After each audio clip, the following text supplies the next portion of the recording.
Assalamualaikum warahmatullahi wabarakatuh. Perkenalkan, nama saya Dinda Dani Nidia dari kelas 10 IPA 3 dengan nomor absen 06. Di sini, saya akan menjelaskan materi tentang tobat. Sebelum kita masuk ke inti pembahasan, alangkah baiknya kita mengetahui submateri yang akan saya terangkan. Ini dia. Yang pertama, itu ada pengertian tobat. Yang kedua, ada penggolongan tobat. Yang ketiga, itu ada tata cara bertobat. Yang keempat adalah jenis-jenis dosa dan cara taubatnya. Yang kelima adalah membiasakan diri untuk bertobat.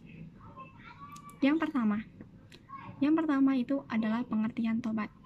Tobat secara bahasa berasal dari bahasa Arab, yaitu tawaba, yang artinya kembali.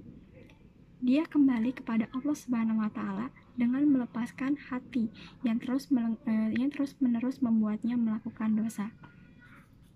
Yang kedua, itu ada penggolongan tobat. Tobat itu digolongkan menjadi 3. Yang pertama adalah tobat al-awam, yaitu tobatnya orang-orang biasa seperti kita. Yang kedua adalah tobat al-khawas, yaitu tobat untuk orang-orang khusus seperti para kiai, ulama, ataupun wali. Yang ketiga adalah tobat akhas al-khawas, yaitu tingkat tobat yang paling tinggi. Tobat ini adalah tobatnya para nabi dan juga Rasulullah. Next, yang ketiga adalah tata cara bertobat. Tata cara bertobat itu dikelompokkan menjadi 5. Sebelum seseorang melakukan tobat, alangkah baiknya dia mengetahui tata cara bertobat. Yang pertama adalah menyadari kesalahan. Yang kedua adalah menyesali kesalahan. Yang ketiga adalah memohon ampun kepada Allah Subhanahu wa Ta'ala. Banyak cara untuk memohon ampun kepada Allah Subhanahu wa Ta'ala. Salah satunya adalah dengan beristighfar, berzikir, bersalawat, ataupun berdoa kepada Allah pada waktu-waktu yang telah ditentukan. Yang keempat adalah berjanji tidak akan mengulangi kesalahan pada masa lalu. Yang kelima adalah menutup kesalahan dengan amal-amal soleh. Banyak amal soleh yang sangat dianjurkan oleh Allah Subhanahu wa Ta'ala. Terutama saat ini adalah bulan Ramadan yang dimana rahmat Allah dibuka selebar-lebarnya untuk umatnya. Jadi di bulan Ramadan ini adalah waktu yang tepat untuk kita bertobat kepada Allah Subhanahu wa Ta'ala. Next, selanjutnya itu adalah jenis-jenis dosa dan tata cara taubatnya. Jenis-jenis dosa dan tata cara taubatnya ini dikelompokkan menjadi 4. Yang pertama adalah dosa yang berkaitan dengan hak Allah Subhanahu wa Ta'ala.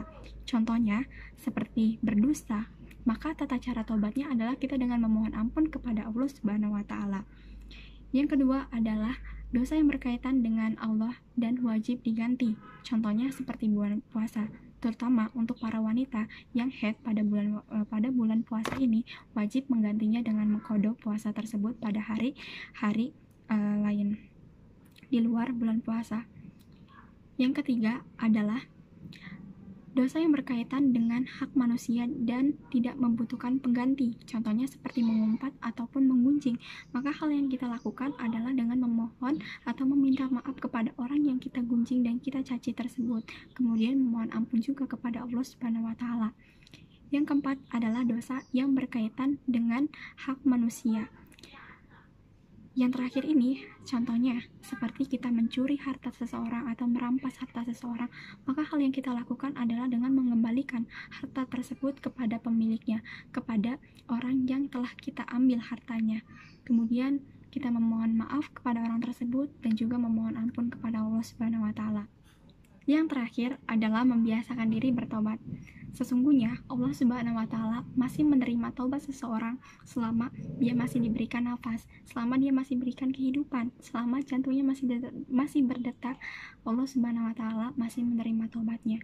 Jadi untuk kawan-kawan semua, terutama kaum muda, yuk jangan tunda-tunda lagi untuk bertobat. Karena kita nggak akan tahu kapan Allah akan memanggil kita, kapan napas kita akan berhenti. Terutama di bulan puasa ini, yuk kita banyak-banyak beramal soleh, ya kan, memperbanyak amalan-amal kita untuk bekal kita di akhirat. Sekian video yang dapat saya sampaikan.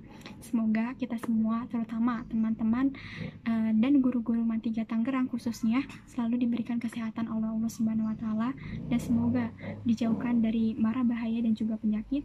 Semoga juga diberikan kelancaran dalam menjalankan ibadah puasa ini. Wassalamualaikum warahmatullahi wabarakatuh.